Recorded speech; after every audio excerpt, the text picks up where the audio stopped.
بسم اللہ الرحمن الرحیم۔ سورہ انفال کی 48 نمبر آیہ مبارکہ سے پڑھیں گے۔ اعوذ باللہ من الشیطان الرجیم، بسم اللہ الرحمن الرحیم۔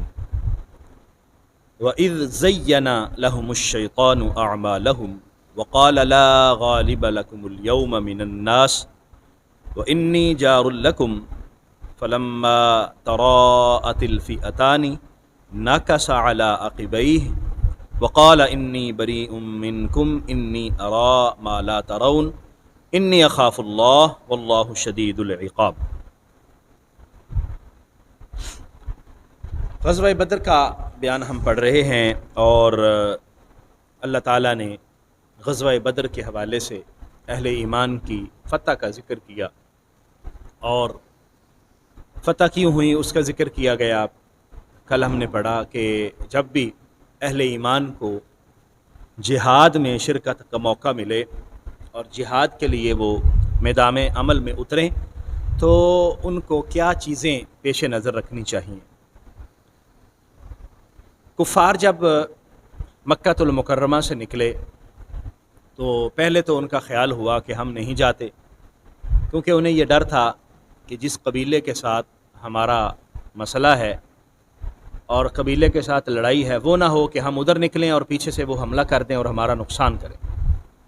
تو شیطان سراقہ ابن مالک، ایک عرب سردار جو بعد میں مسلمان ہو گیا تھا، اس کی شکل میں اسی قبیلے کا فرد بن کے آیا اور کہنے لگا کہ جناب میں تمہارے ساتھ ہوں، تمہیں کوئی مسئلہ نہیں ہوگا، آج تو جیت تمہاری ہے۔ تو شیطان نے ان کو مسلمانوں کے خلاف لڑنے کے لیے اکسایا اور مائل کیا۔ کہیں وہ تھوڑا سا ڈاواں ڈول بھی ہوتے تو وہ ہمت بندھاتا، نہیں میں تمہارے ساتھ ہوں، آگے بڑھو۔ اور جب میدان بدر میں دونوں لشکر آمنے سامنے ہوئے اور جنگ شروع ہوئی تو اب یہ شیطان وہاں سے بھاگ کھڑا ہوا۔ لوگوں نے روکا، تم کدھر جا رہے ہو؟ اس نے کہا میرا تمہارے ساتھ کوئی تعلق نہیں، میں تو وہ چیزیں دیکھ رہا ہوں کہ جو تم نہیں دیکھ رہے۔ اصل میں جب میدان بدر میں اللہ کی طرف سے فرشتے آئے، اب شیطان دیکھ رہا تھا کہ فرشتے نازل ہو رہے ہیں اور آج جو ہے وہ کافروں کی خیر نہیں ہے، آج یہ ضرور مار کھائیں گے اور شکست اٹھائیں گے، تو وہاں سے بھاگ کھڑا ہوا۔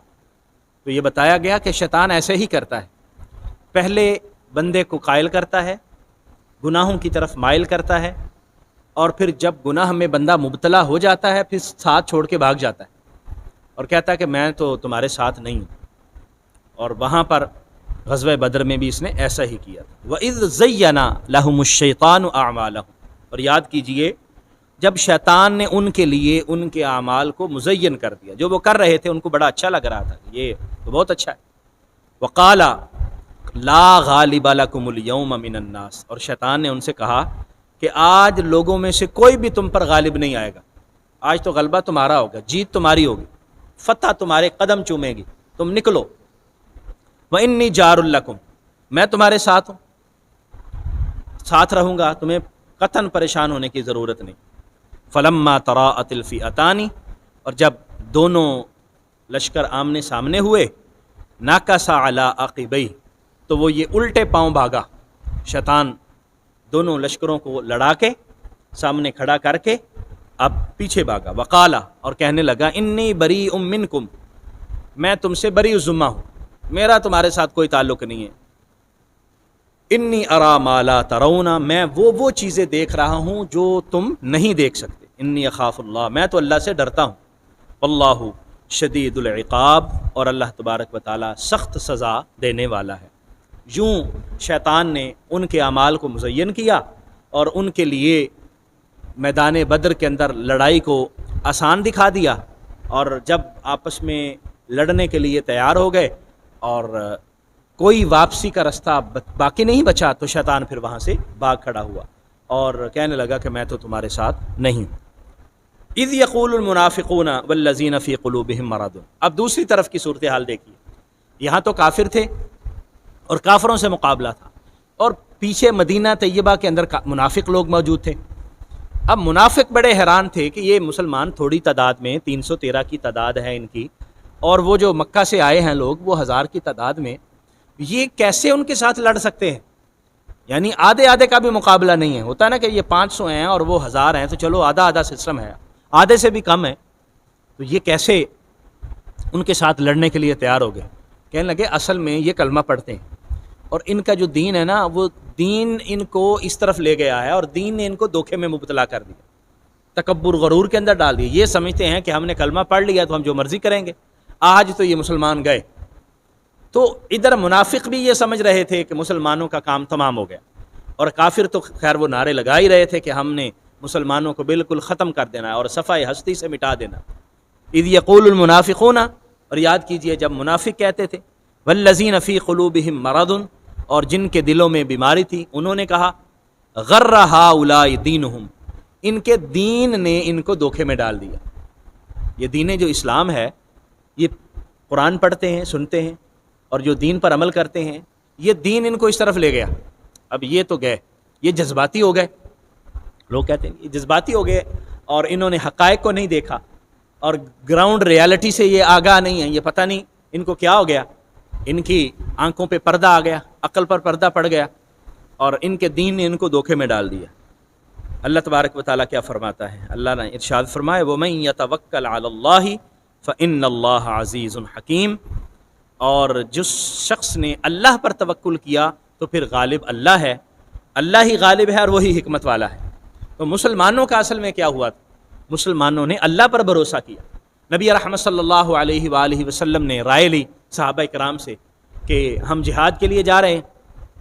پہلے تو ایک قافلہ، پھر جہاد، تو سب نے بغیر کسی حیل و حجت کے، بغیر کسی تردد کے اور شش و پنج میں مبتلا ہوئے، سب نے سر تسلیم خم کیا اور کسی ایک نے بھی نہیں کہا کہ ہمیں لڑنا نہیں چاہیے.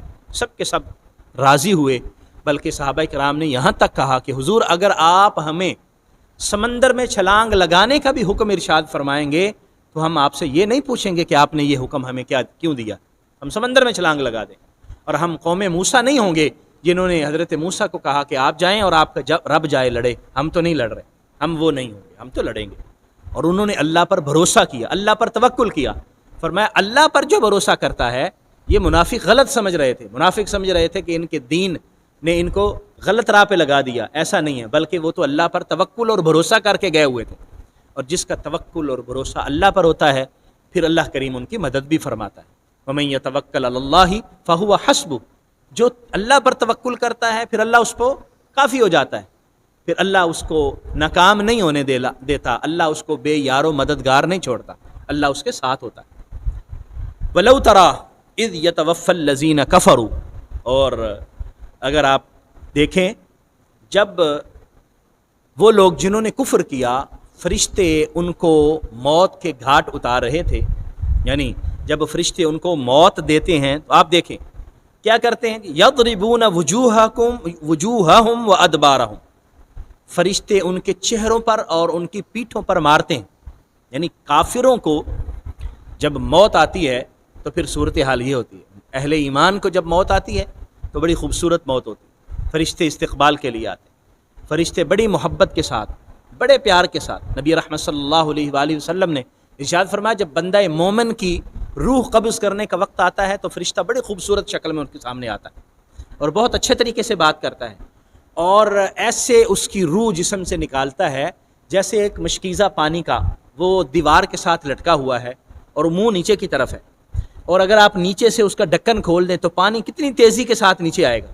فرمایا ایسے ہی بندہ مومن کی جب موت کا وقت آتا ہے تو فرشتے اس کی روح ایسے آسانی سے نکال لیتے ہیں، اور جب کافر کی موت کا وقت آتا ہے تو پھر اس کی صورتحال کیا ہوتی ہے، وہ ایسے روح قبض کرتے ہیں کہ جیسے ململ کا کپڑا اور کانٹوں والی جھاڑی کے اوپر ڈال دیا جائے اور جھاڑی کے اوپر ڈال کے اس کو کھینچا جائے تو وہ ململ کا کپڑا تو کانٹوں میں پھنسا ہوا ہوتا ہے، وہ جلدی چھٹتا بھی نہیں ہے، تو وہ اس کو جب کھینچتے ہیں تو وہ تار تار ہو جاتا ہے، وہ کپڑا پھٹ جاتا ہے اور جگہ جگہ سے اس کے سوراخ نکل آتے ہیں.